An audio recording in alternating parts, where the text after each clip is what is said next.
আসসালামু আলাইকুম গাইস। তো শখের একটা বাইক ছিল, বাইকটা এখন নিতে আসছে আমার কাস্টমারে, তো কাস্টমারকে দিয়ে দিব। এই যে দেখেন, শখের বাইক ছিল ভাই, সংসার ফ্যামিলির জন্য গাড়িটা বিক্রি করা হচ্ছে। যে এটা হলো তার রুট পারমিট, মানে টেস্ট টোকেন।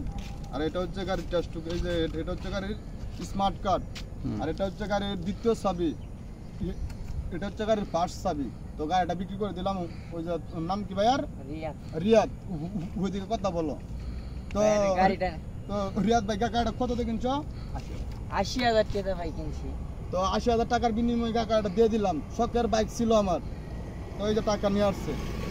তো এখন কি করব?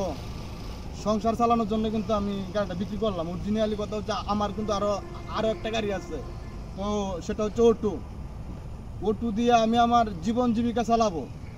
আর টাকা হলে এরকম শখের বাইক, শখটাকে মাটি দিয়ে দিলাম ফ্যামিলির কিছু কাজ করার জন্য। তো সবাই আমার জন্য দোয়া করবেন। পুরুষের কখনো শখ থাকতে নাই। ওকে।